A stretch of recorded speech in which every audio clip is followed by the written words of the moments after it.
Hello, and welcome back to the My First Marathon podcast, where we interview runners in all stages of their running careers about their first marathon experiences to prove to you that anyone can run a marathon. My name is Taylor, and today's guest started running in 8th grade thanks to a coach who spotted some potential, and decades later, he's still at it. From painting quarter-mile marks on the road with his dad to training through Navy deployments, Stephen has run everywhere, from farmland in Modesto to the deck of an aircraft carrier. His first marathon came courtesy of a Groupon deal and a whole lot of mental grit, running endless 7-mile loops while juggling work, school, and a family life with 4 kids and a pregnant wife at home. Since then, he's logged marathons in some of the most scenic places and unconventional places imaginable, including one entirely on a treadmill in the middle of the ocean. Through it all, his focus has never been on PRs. It's been on perseverance, adaptability, and finding joy in the training process. Without further ado, let's jump in. Please welcome Stephen.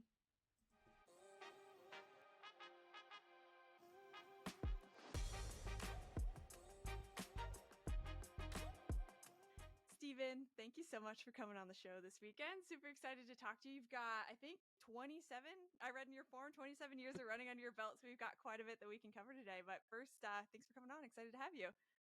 Not a problem. It's my pleasure. Thanks for taking the time to interview me. Absolutely. All right, cool. Well, where did this crazy journey start for you? How did you get into running originally, or where did movement start for you? So back in 8th grade, I was in gym class at the end of the year, and the gym teacher, who was the high school cross country coach, said I look like I'd be a good runner, and so I should go out for the high school cross country team. And I did. So that summer, me and my dad went out on our road and spray painted on the road. Not something I recommend anymore, but uh, we spray painted quarter-mile marks on the road, and I would go back and forth quarter mile at a time and get my distance up. And I did not do all of that. Didn't work my way up to the 5K or anything that summer. And cross country season came around, and I just jumped right in and ran my first 5K, I think, after a week of training, and did that season, and then stopped running for the winter. And in the spring, I went out for baseball, and I found that I missed the running community that my team had built around there. So I quit baseball, which is something I've been playing for 10 years, and I love baseball.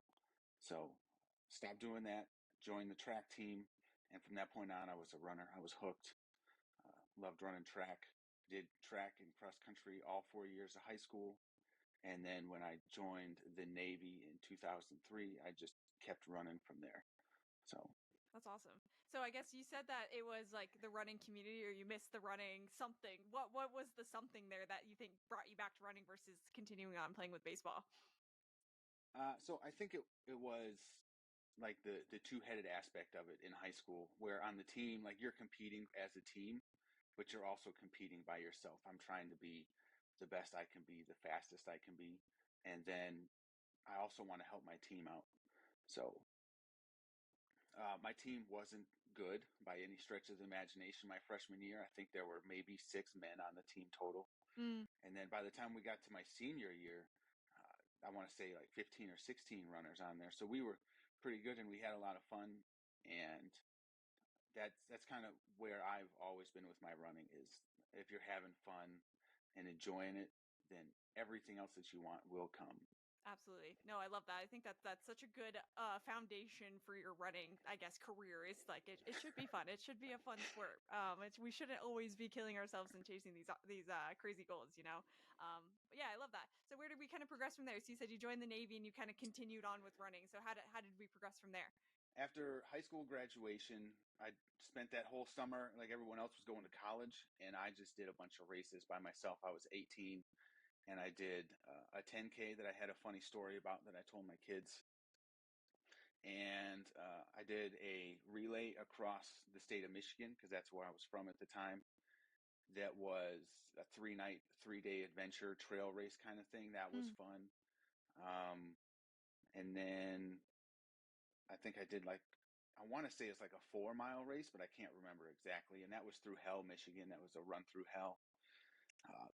That was fun because it was unique. I don't think I've ever done anything like it since. I think that was it. I joined the Navy, a bunch of base 5Ks, and the Navy only does 1.5 miles twice a year at the time. Now I think it's once a year. But that was the extent of what I did running for. And then in 2008, I think, maybe 2009. Mm-hmm. I found the Rock and Roll Half Marathon in Virginia Beach, which is where I was stationed at the time.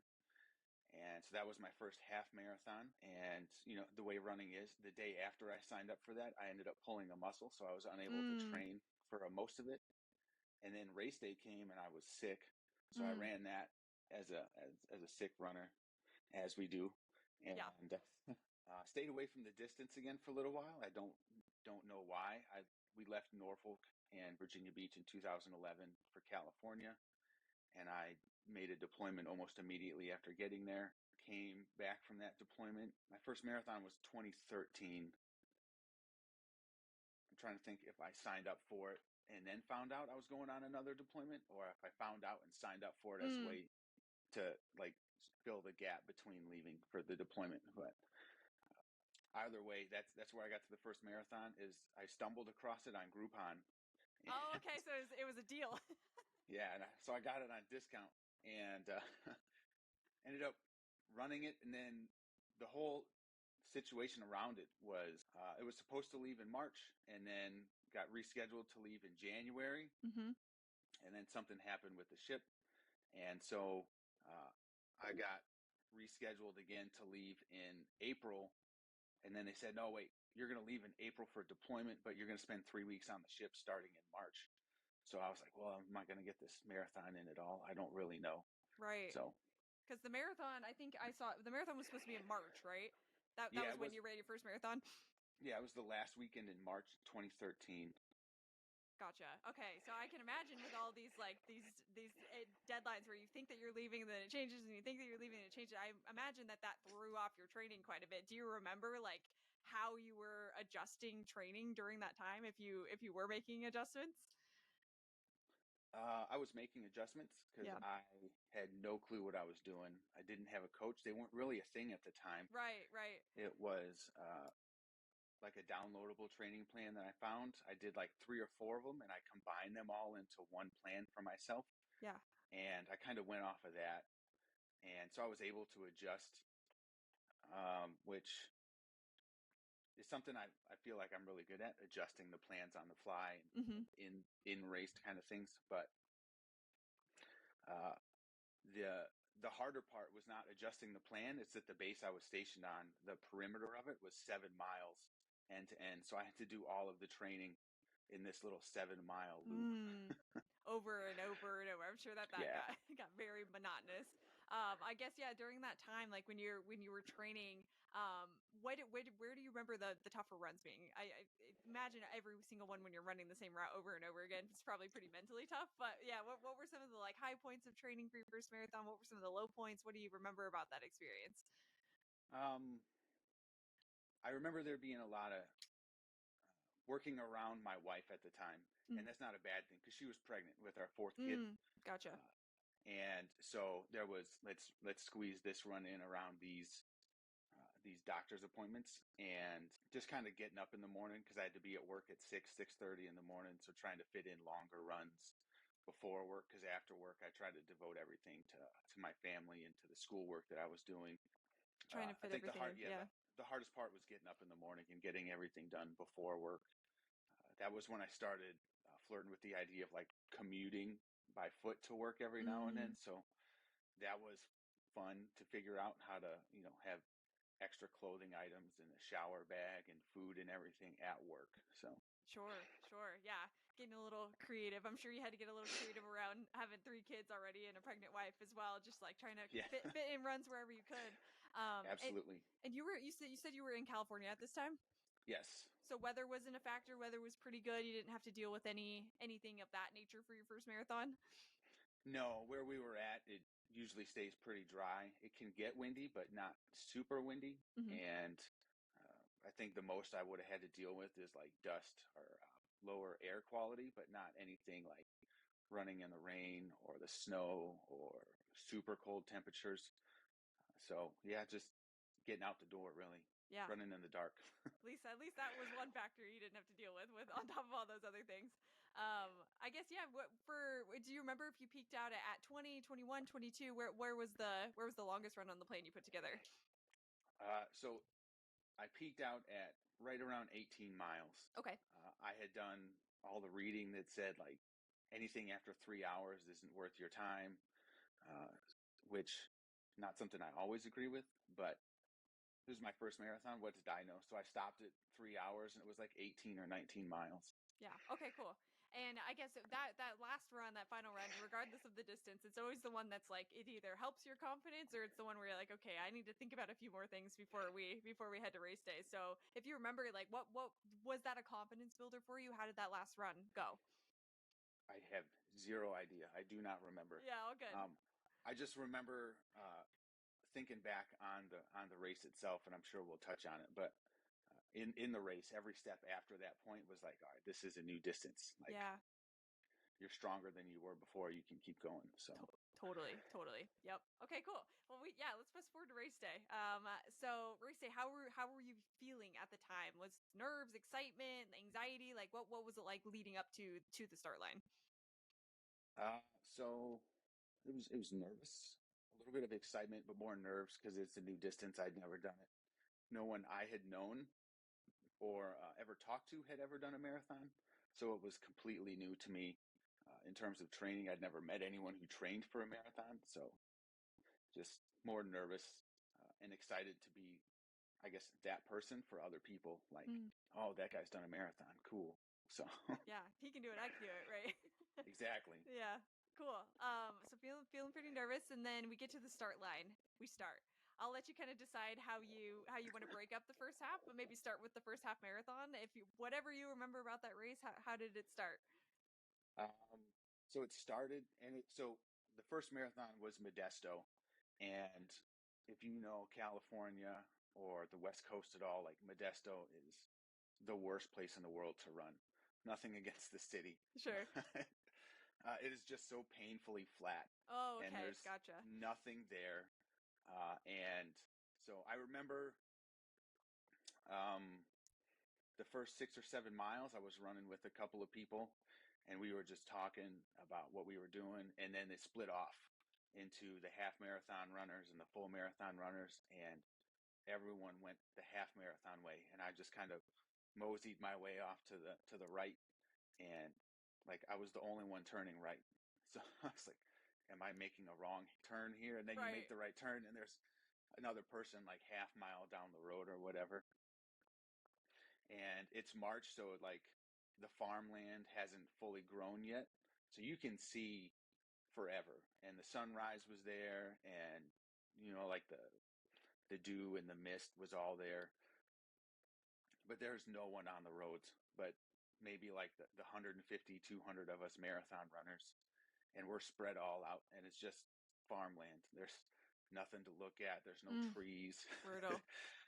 Yeah. So, and then we got to the halfway point, and I was like, cool, I'm halfway.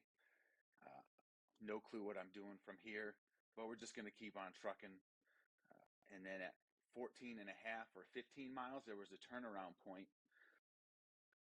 And the only reason I remember that was a turnaround and knew it was a turnaround because there were just porta potties stretched across the street for people to use the bathroom. Yeah, so you couldn't go past. You had to turn around. But yeah, turned around and then came back the same way I went. And it was still just flat and flat.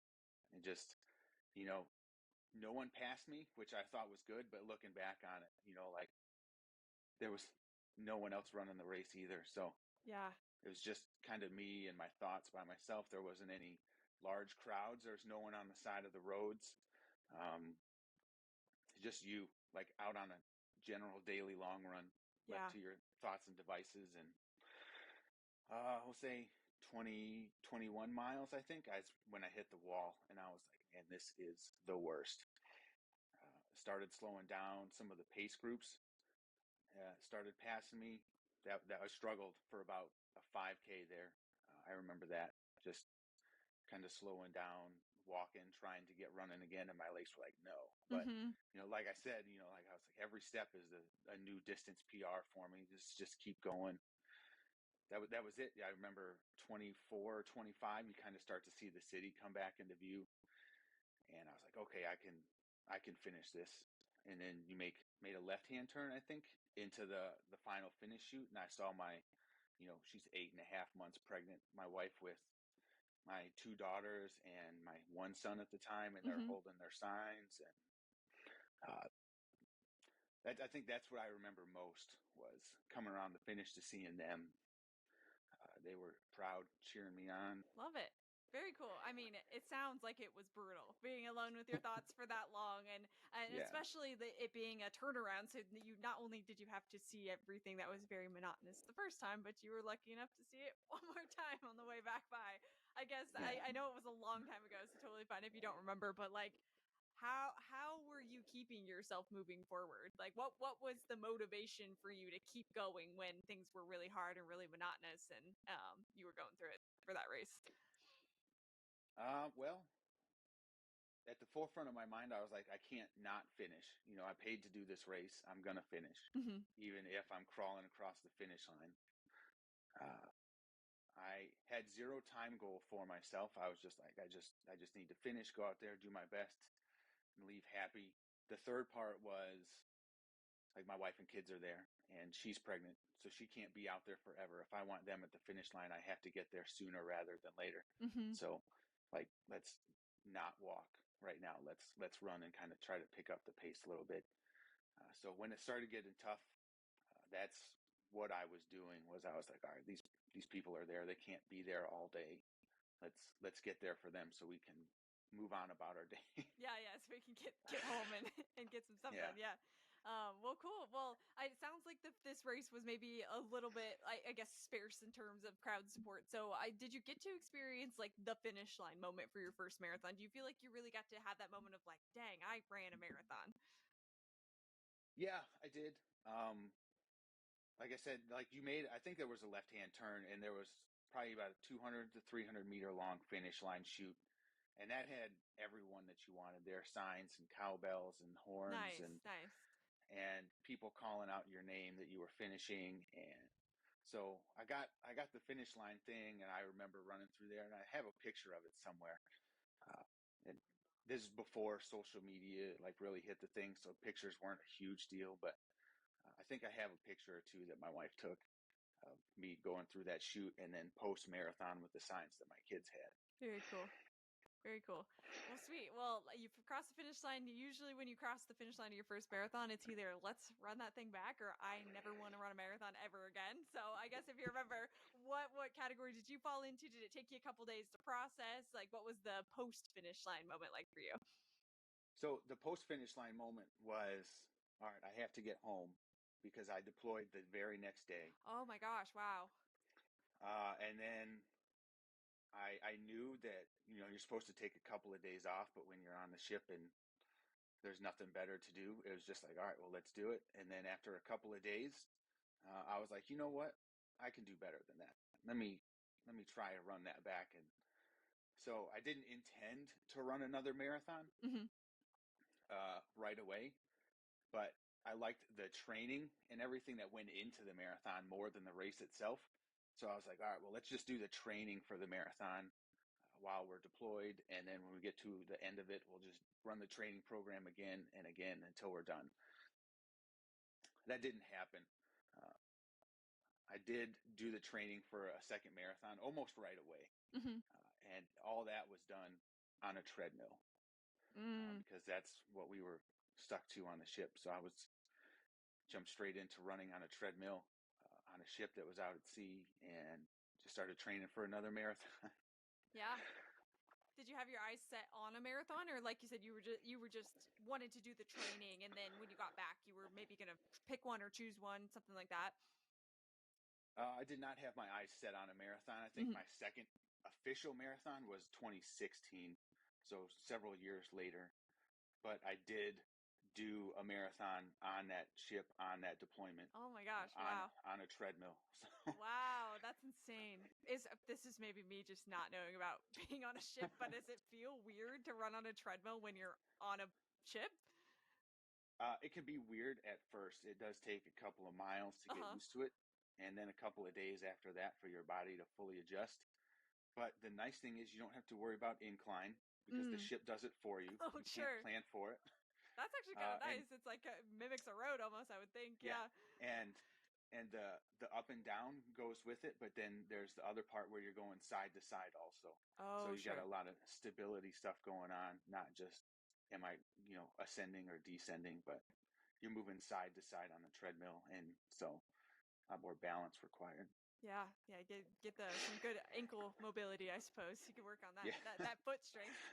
But yeah, let's talk about this marathon on a treadmill. That's absolutely Oh insane. man. What was the inspiration? Like, was this just something that while I'm out here, I want to continue to run, or like, did you know you were gonna or plan to run a marathon on the ship? I guess like, how did the idea come about for you?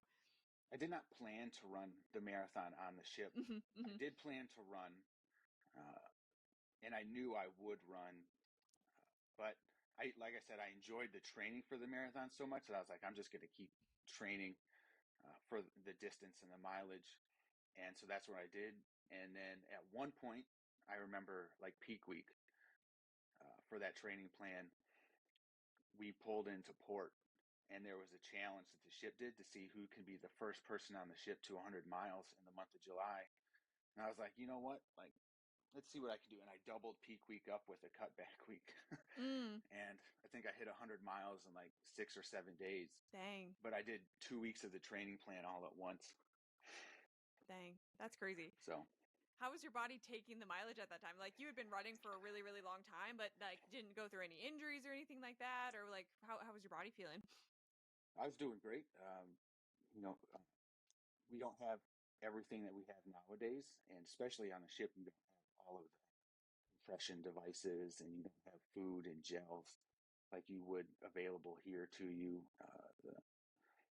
All the supplements and things that you go in the water. So I was just water, and whatever the ship was giving me for the meals was all I was eating all day. Yeah, um, Resting and recovering, but you're going up and down the ladder wells on the ship uh, constantly. So there's not a whole lot of chance to fully rest and recover, but my body did all right. And that marathon to this day, even though it's my unofficial marathon, it's my PR. So dang, on the treadmill. Maybe you wanted to just get off the treadmill, maybe, but yeah, yeah. that's incredible. So yeah, I mean, I guess kind of the same question, like running you had that experience where you ran a really monotonous marathon like Modesto didn't have a ton of views for you to look at, but treadmill even less, right? Like it's even worse. So what was motivating you, I guess, in that moment on the treadmill to keep pushing forward to run 26 miles?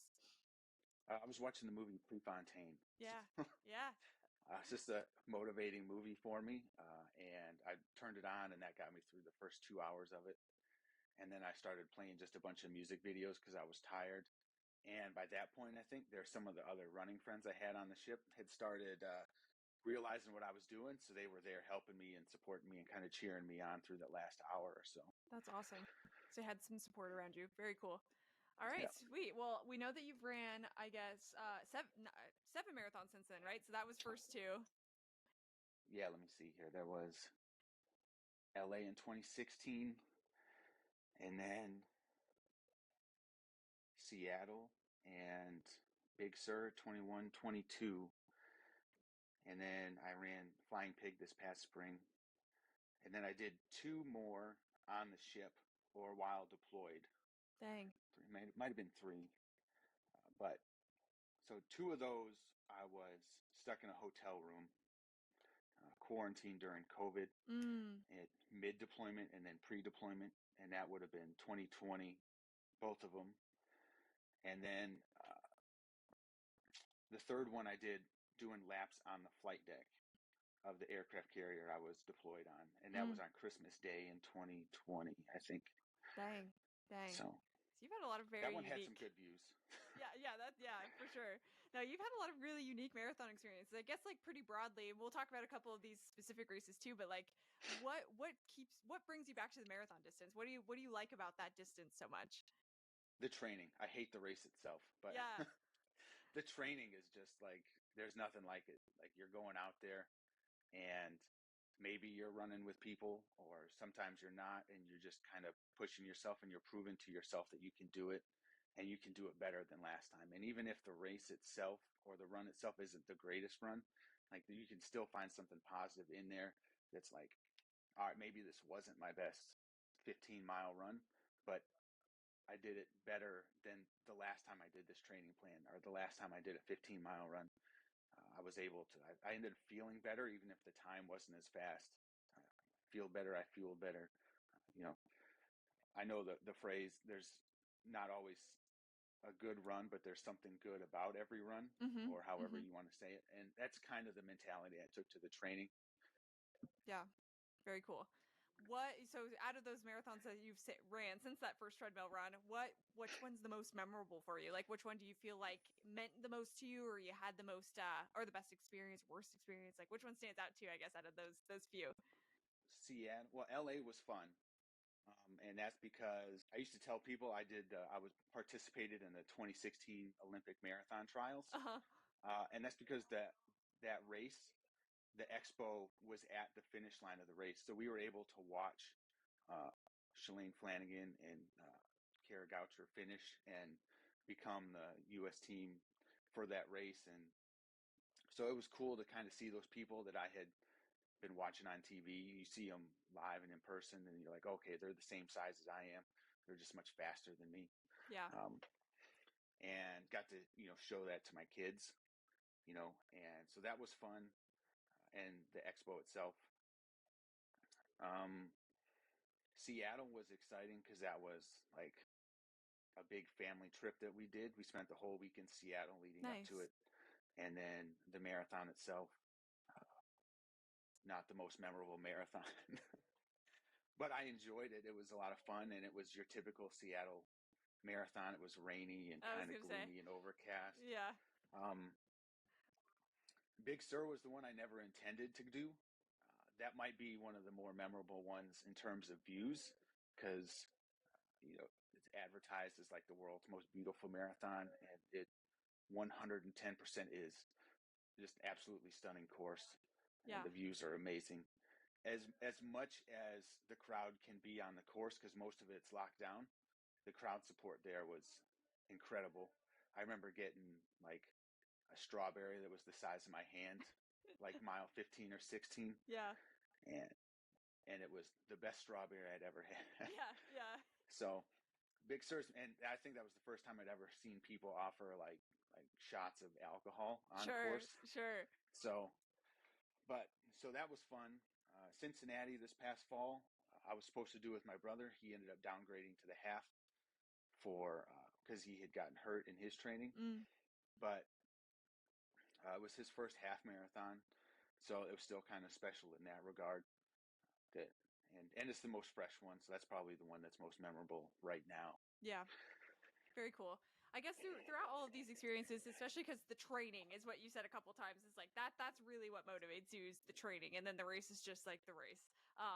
What is your typical approach now that you've had several marathons on your belt to training? Like, how do you think about it? How do you plan it? What does that look like? So for me, the first thing in training is, especially in the last 3 years, I think we're coming on 3 years, Tuesday has to be a 10-mile run.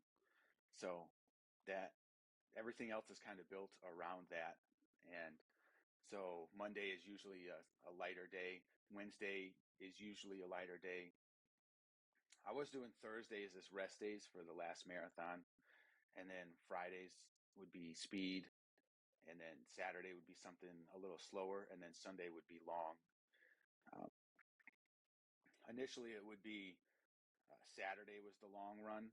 And then Sunday would be kind of slower, or a rest day also. And I found that Monday and Tuesday didn't feel as good if I had that rest day on Sunday. So I kind of rearranged everything to a way that my body enjoyed it and was able to take it.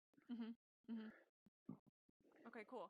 And then I guess for like fueling is something we haven't really talked about. You said when you were on the ship, like you just were kind of doing what you could with what you had. But since then, I guess, what has been your approach to fueling for a marathon, or practicing fueling for a marathon? That's a good question. You're like, I don't feel nearly the way that most people probably do. I go into every run. I try to eat before every run, especially if it's going to be longer than an hour. I prefer bagels or Pop-Tarts. English muffins every now and then, but the bagel or the Pop-Tart first. And then after that, If it's going to be more than an hour, it's usually an applesauce packet or a gel, and that's every 30 to 45 minutes. I would alternate that with water, so I would start taking water every 15 minutes, and then food, and then water, and I would rotate through those until the run was over. Gotcha. Okay, cool. But that first marathon, we'll go back since it's my first marathon. Yeah, First marathon, the gels weren't there. I don't think there was even any gels or anything on the course, or electrolyte jelly beans or anything. So the only thing I was taking in on the course on race day was I had stopped at McDonald's and gotten all their salt packets. And I'd put them in a Ziploc bag, and I'd pull one out every 3 miles. Oh, no way. That's so and funny. I'd just down a salt packet with a cup of water. That's so fun. And it worked.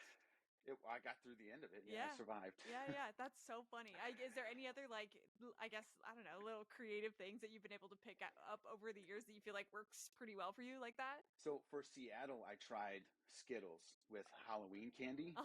I haven't eaten a Skittle since that marathon.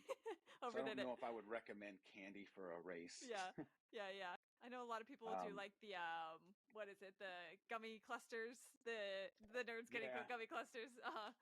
I've started doing that. It's hard for me to chew and enjoy the flavor of them while I'm running, so I usually save that for a post-run treat afterwards. But let's see, on the ship, I think what I would do was I'd take like dry ramen, the 99-cent packets or whatever, and we'd go to the vending machine, and I'd get a couple of those, and I'd stock them up, and then on the longer runs, they would just sit there on the treadmill, and I would eat the ramen kind of like it was like a candy bar or a cake or whatever, because the water doesn't stay hot, and cold ramen is gross. So I was just eating like hard dehydrated noodles to power me through the run. Whatever works, right? Whatever, you got to do what you got to do. Got the sodium packet in there too. Exactly. So. Sure. That's so funny. Yeah, I guess another kind of broad one, since you have a few marathons under your belt, is like lessons learned. What do you feel like over time have been like the lessons that you've learned from marathon to marathon as you started to run more and more and more? No marathon is the same. So your goal shouldn't stay the same from marathon to marathon. One of the first things I learned was that just because it's flat, right, and boring doesn't necessarily mean it's going to be fast. You got to stay engaged mentally through the whole thing. And if you start falling away mentally, then your pace is going to start falling away, and those goals are going to start to fall away real quick. It's an unforgiving race, but it's fun and totally worth it in the end. So. Yeah, that's great. And I guess coming off of, I know I'm jumping back to first marathon a little bit again, but I guess coming off of that first marathon, like what were some of the things that you were thinking about changing, like if anything, as you started to run more and more and more races? Like for example, like I know that I blew up around this mile, so next time that I run, I'm gonna do XYZ. Like, was there any adjustments that you feel like you've been making as you started to run more and more races? So I started doing more stretching after the first marathon, and on the ship, one of the things that I did was, okay, my body just doesn't want to do this 16-mile run, whatever it is, at tempo pace. And the treadmill's taken up. Like, there's no open treadmills for me, so I can't get on a treadmill. What do I do? And it took one day off that was unplanned for me to get on the internet and figure out how to convert running distance to biking distance. And so I would go on the bike and be like, okay, well, I was supposed to do 16 miles with 8 at this pace or whatever, so let me write down this conversion real quick. And I think the formula I used for that was like 3.5 to 4 miles on a bike is equal to 1 mile running. So I would just jump on the bike for what would that be, like 64 miles? Yeah. And I would do 32 of them at a roughly equivalent pace to what I was supposed to be doing on the treadmill. So the cross training aspect, that really opened me up to using other items, not just you have to run. You can use the bike, you can use a rower, you can use an elliptical machine. And then for Big Sur, after Seattle, one of the things was I'm not ready for hills where I was living. Like I do like my 10-mile run, and I'd have -6 feet of elevation. And the only thing that saved me was stepping up onto curbs because there was just no elevation there. So I started getting on the Stairmaster or the stair climber to try and get some sort of elevation in my legs at the end of a long run. So I'd go 8-9 miles and finish at the gym and jump on the Stairmaster for 20-30 minutes and try to get some sort of elevation aspect into my leg for Big Sur. Yeah, that makes sense. And you said you ran Big Sur twice, right? No, just the one time. Oh, just the one time. Okay. Yeah. Gotcha. Cool. Yeah, that's one that's been on my bucket list. I think I had a runner that I interviewed this morning that said that it's a lottery race now where they offer, I don't know, that you can enter some sort of lottery to get into it. So it must be getting more and more and more massive as the years go on. Yeah, it was a lottery when I did it. Was it? Too. Okay, yeah. Yeah. It's totally worth it if you can get into it. It's Yeah. worth it. I know that people talk about like doing multiple marathons in a season or whatever. I don't know how people do the Boston to Big Sur challenge where they run Boston on Monday and Big Sur on Sunday. That sounds crazy. I don't even know where to begin to train for something like that. Right. The elevation in Big Sur is out of this world. Right. I think that one hill is close to 1,100-foot climb. So. Oh my gosh, that's insane. Yeah, you got to train differently for that for sure. That's not a normal training block. But yeah, I guess like for future races, when you're thinking for future races, like what are some things that you're looking at in a potential race, or do you have like some bucket list races that you would love to run? I definitely have bucket list races. I think everyone has those.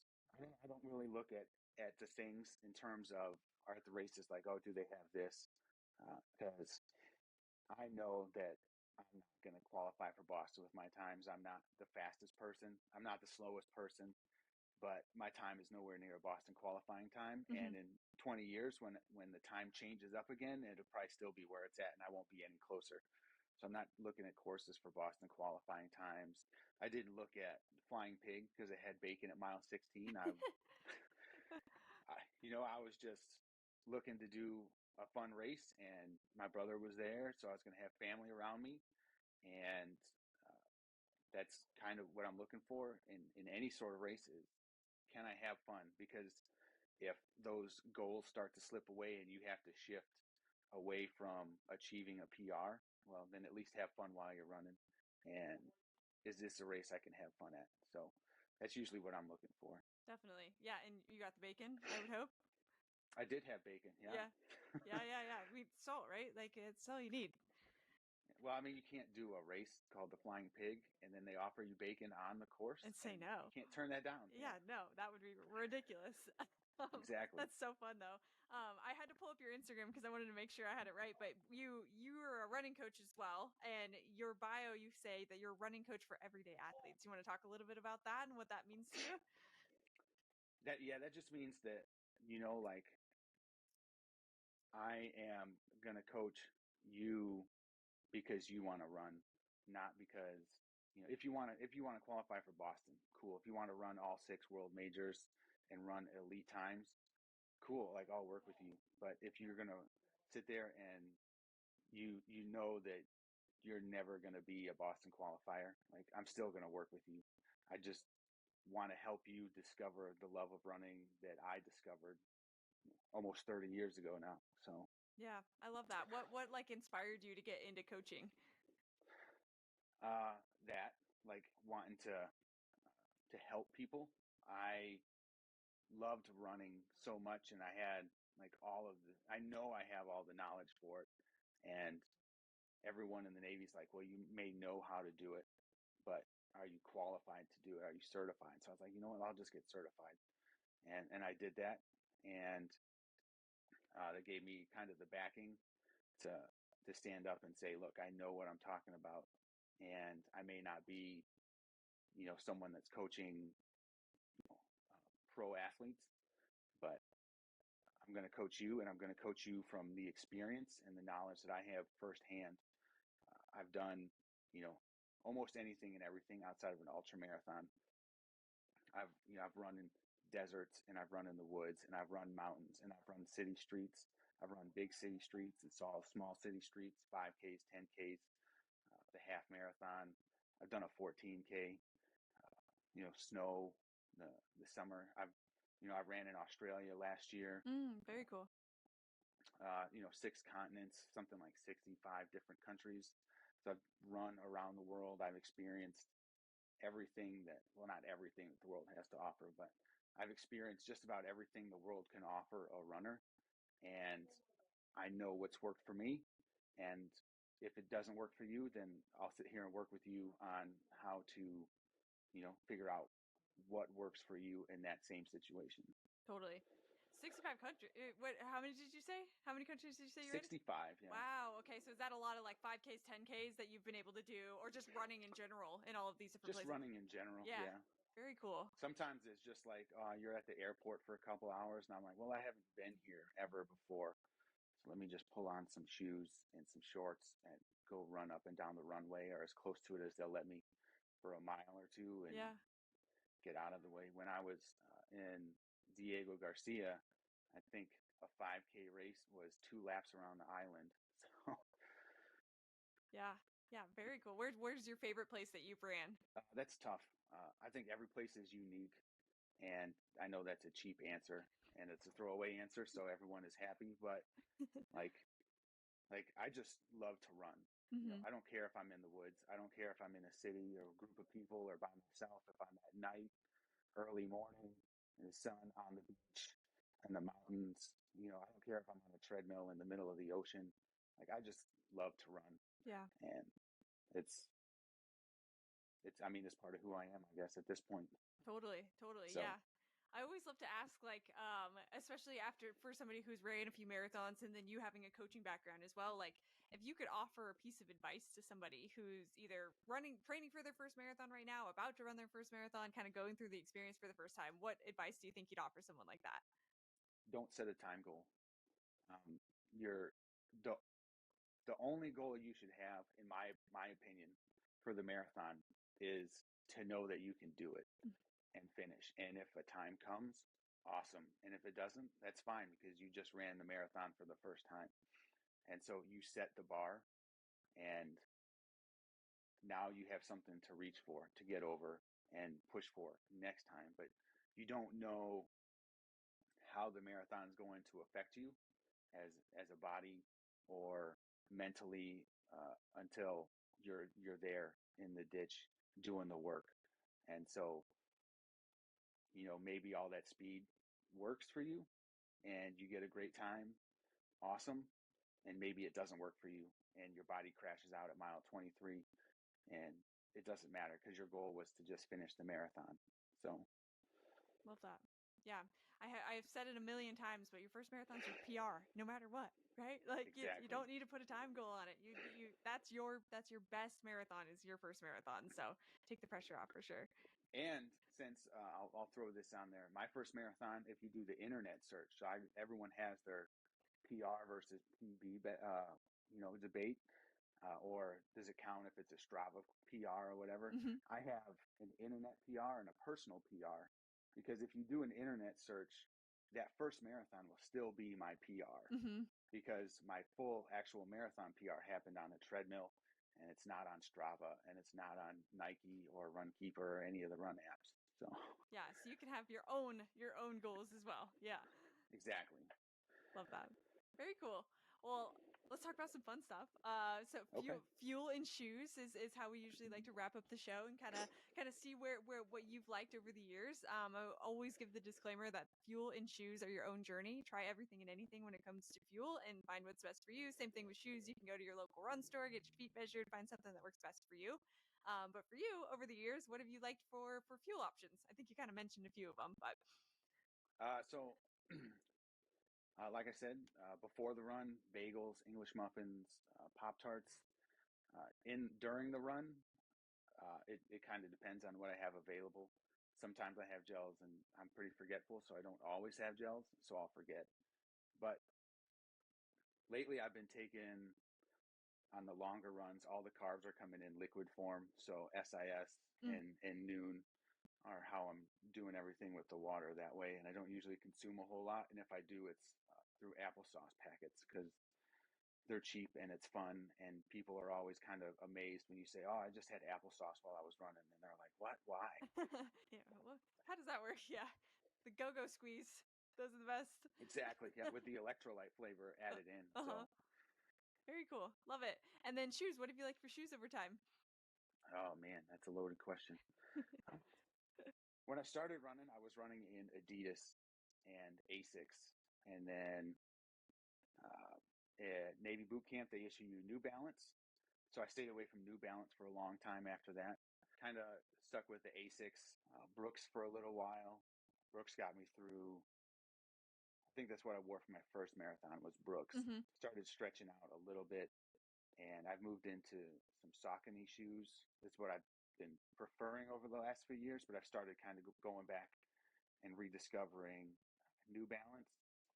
And I got a pair of Puma shoes, a couple pairs at discount prices. Mm-hmm. So I've been trying the Puma shoes lately too.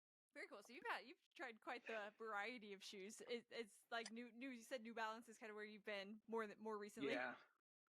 Yeah. Well, actually, so the New Balance shoes I have probably should be retired. They're probably 200 to 300 miles past their due point. Dang, yeah.